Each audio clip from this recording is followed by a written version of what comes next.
Monster Hunter World is a game about... Actually, I'll let you take a wild guess. Go on, I'll wait a moment. If you guess the game is about hunting monsters, then you're absolutely wrong, you idiot! Wrong! This game isn't about hunting monsters, it's about fishing and farming! Ha! Everybody point at this idiot and laugh! Ha ha ha ha!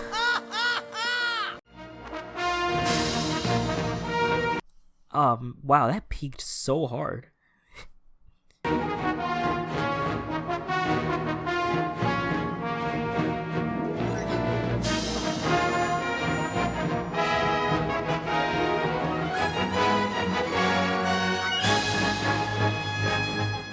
Alright. Seriously, yes. Monster Hunter World is a game about hunting monsters. Unbe-fucking-leavable, right? It's not like the name is in the title. And even though this game was released at the tail end of, wait, what year was it again? Hold on, wait. 2017? Holy shit! 2017 is when this game came out. And even though it's been out for this long, I still wanted to talk about the game. Because no matter when this game is played, it'll still be an enjoyable experience. But first, a bit of backstory on my experience with this game and the series. I am an absolute newbie to the series. World was the first game in the series that I played, but I quickly fell in love with it. Around the time of the game's release, I got the game on PS4, but didn't get very far in that version. Eventually, I'd get the game along with Iceborne for PC, and that's the version I'm recording on. For my short time playing the PS4 version, I was convinced that I should get Monster Hunter Generations Ultimate, a Monster Hunter game for the Switch. That version is drastically different from World, but I'll talk about that in a later section of the video. Just know that I've put in a good amount of time into that game, but have made very little progress in it. Both of those entries made me love the series, and I'm super excited for Monster Hunter Rise to come out late in March, as I've already pre-ordered the game. I'm a fan of the series for a few reasons. The interesting and downright phenomenal monster design, spectacular combat design, the difficulty, and the enjoyable grind. And even though this is a Monster Hunter World video, I want to spend some time toward the end of the video talking about some things that I miss from the older generations and some things that I'm excited for in Rise.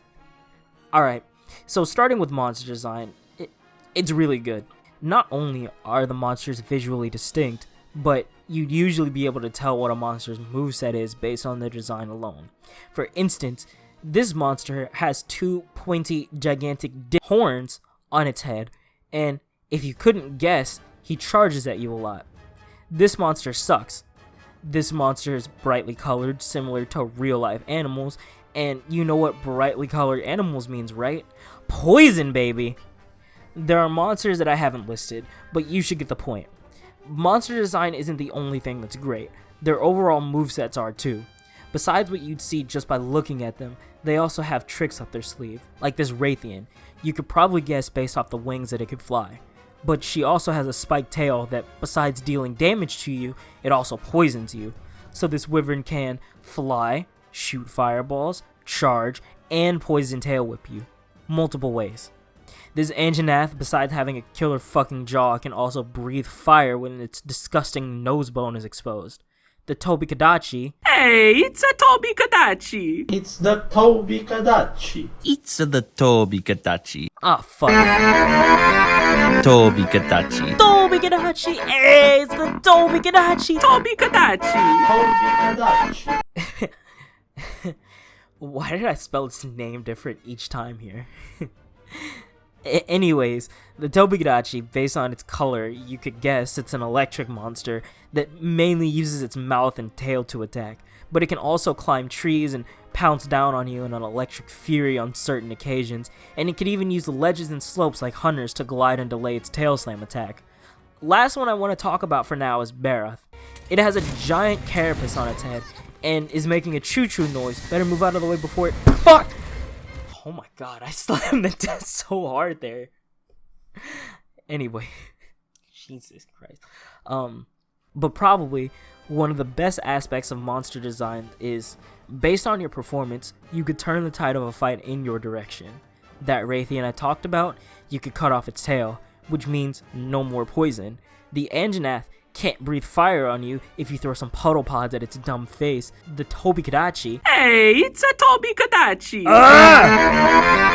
Tobi Kadachi. Tobi Kadachi! Hey, it's the Tobi Kadachi! Tobi Kadachi. Tobi Kadachi. Won't use its tail attacks as often if its tail is broken. And the Bherna's carapace can be broken off and carved if enough damage is dealt to it, hindering its charge ability. It's an awesome system that is complemented by awesome combat. Monster Hunter World has 14 different weapons, each of them with their own moveset and playstyle. I personally haven't played all of them, but I could say that each weapon has something unique to offer to the table. Besides them all having their own purposes in fights, they also have their own combos that are incredibly satisfying to pull off. My favorite weapons are the Switch Axe, Insect Glaive, Dual Blades, and Charge Blade. The Switch Axe, as the name suggests, is a giant blade that, with the press of a button, switches between Axe mode and Sword mode, where you want to be weaving your Axe mode combos to quickly morph into Sword mode, and use Sword mode for big damage. Insect Glaive is a fast-hitting, low-ish damage weapon that's focused largely around using this bug on your waist called a Kinsect to attack monsters and get buffs from them. And one of their most defining features is the ability to jump. Yeah, I'm not kidding. The ability to freely jump around is a unique feature. If you attack with any weapon after you've jumped off the ledge, you'll do a mounting attack. And if you deal enough of that damage, you'll be able to mount the monster, which leads to a mini-game where, if successful, you're guaranteed to topple the monster for some free damage. So yeah, being able to jump at will is a pretty strong feature. Je suis monte! Dual Blades is another fast-hitting, low-damage weapon, where it's all about going into demon mode to charge your meter to enter Archdemon mode. Archdemon mode is similar to demon mode, but it doesn't constantly drain stamina to be in this state, and you get an extra move in this state. Since Dual Blades strike so fast, they're also perfect for applying status effects to monsters. Charge Blade is another mode switching weapon like Switch Axe, but the biggest difference between the two weapons is how they're used. While Switch Axe typically doesn't have problems swinging all over the place and changing at will, Charge Axe is a bit more methodical.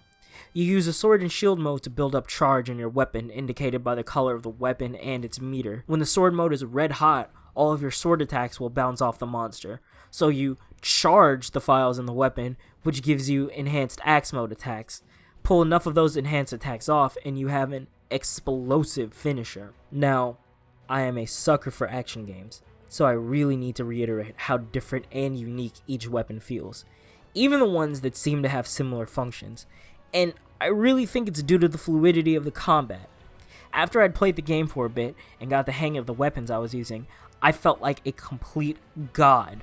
I have no other words for these next few moments other than observe.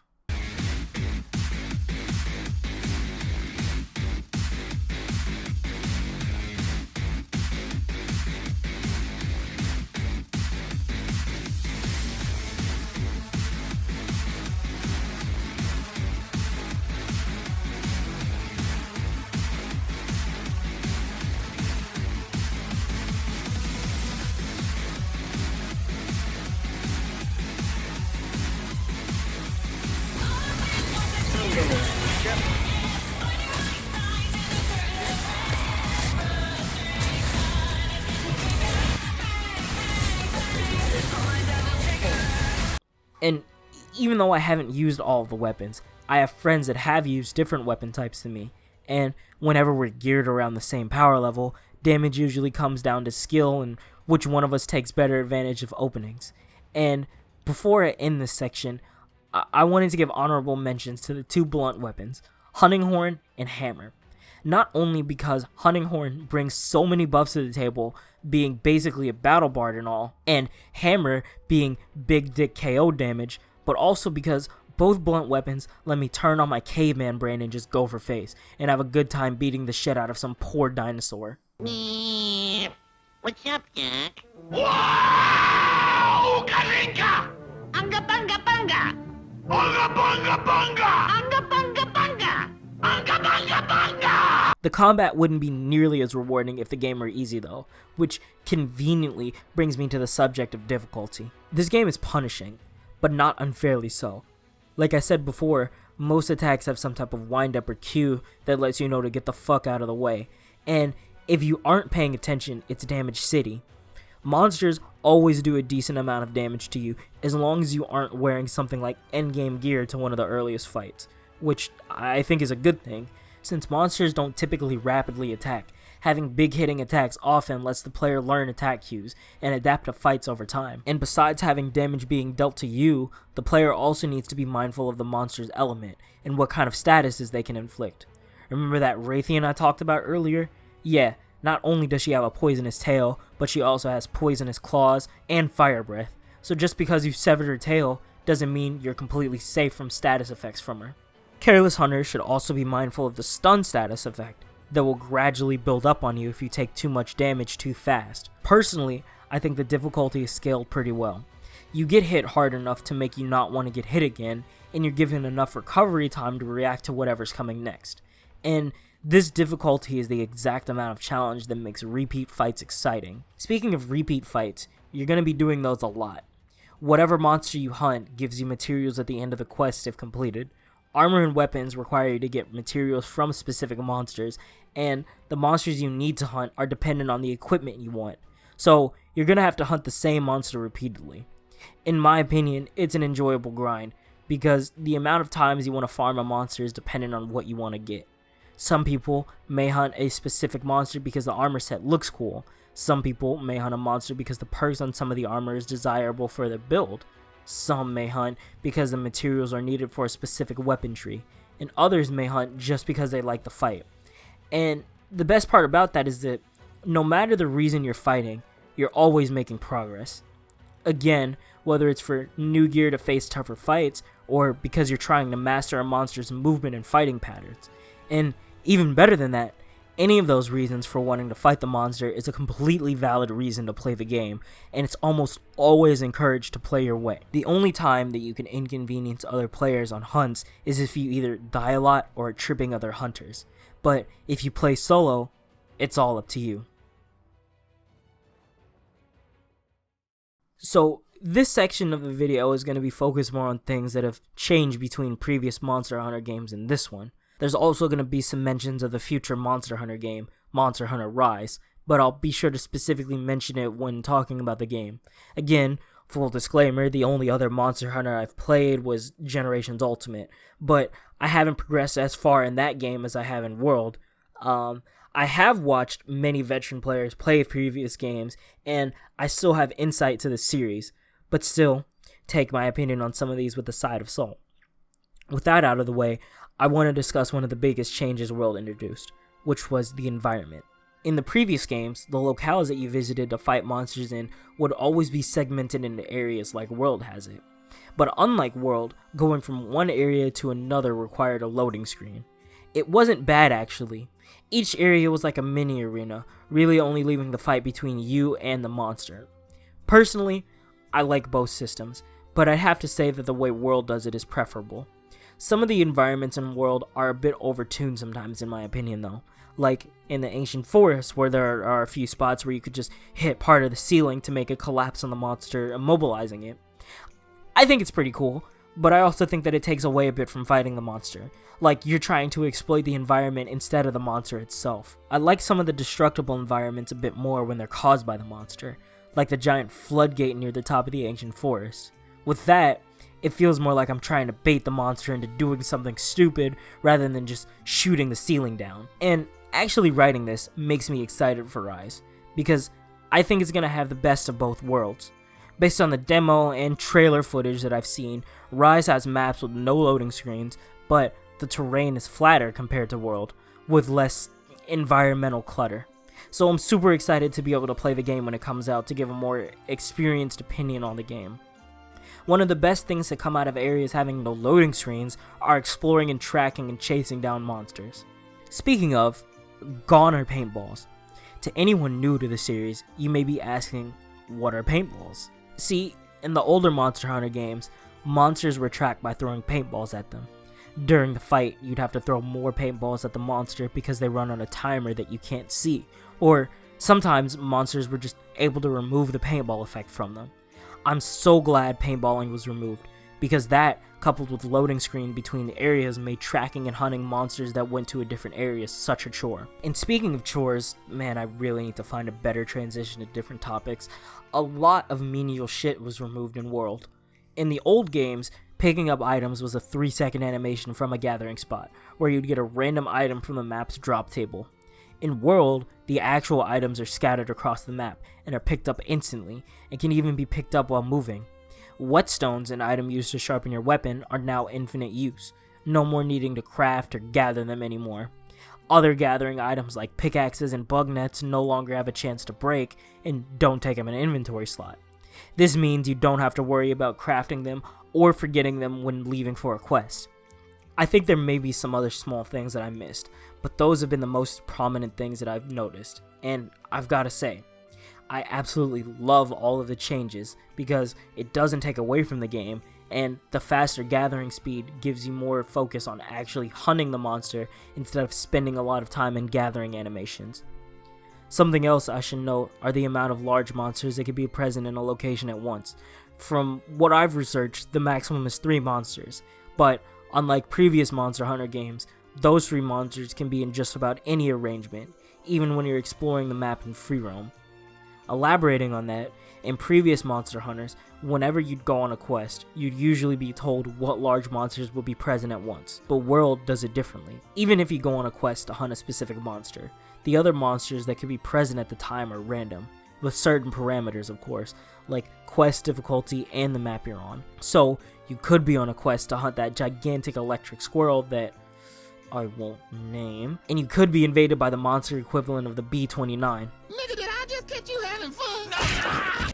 Or, you could be hunting just about any monster when all of a sudden a fucking Raytheon appears. Or, maybe to spice things up a bit, a giant angry pickle. There are many combinations of monsters that can appear, but I'm not here to name them all. What I am here to talk about are the Turf Wars. Turf Wars are a new system in World, where certain monsters will have a special fighting animation with each other if they cross paths. Turf Wars only work with specific monster combinations, but they're still a cool addition to the series. There's nothing much that I had to say about it really other than it was pretty cool. I'm excited to see if Capcom is going to evolve on the Turf War idea more in Rise, or if it's going to be the same as World. Regardless, it's a neat system that really just adds spectacle, and I'd like for it to be a mainstay in the series. And I spent a lot of time talking about the positive of this game and what's changed for the better. But it's not all sunshine and rainbows. There are some things that I dislike about World that I enjoy more in Generations Ultimate. I'm gonna start with something that I'm a bit indifferent about, which is armor perks.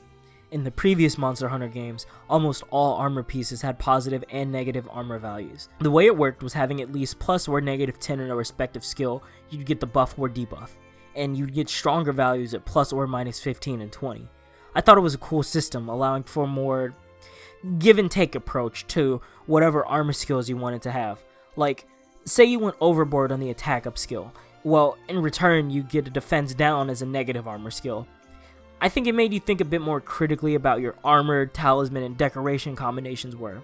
In World though, gone are negative armor skills, and the 10-point system. It's been replaced by individual skill levels. Whatever armor skill you have will have a little pip representing its level, and every pip equals 1 level. Some skills can be built up multiple levels, some only a few, some only 1. This new perk system makes building and build diversity significantly easier, but in my opinion, there are honestly too few armor skills to properly support this system. I also think taking away armor negative sacrifices some of the critical thinking involved in building your ideal armor skills. But like I said, I feel indifferent about the new system. It's not bad, but it's not great either, and I want to see how armor perks are handled in Rise. Now, with my first negative, the color palette. This is a bit hard to explain because I'm not very good with color theory or really how to explain artwork in general. But anyways, here I go.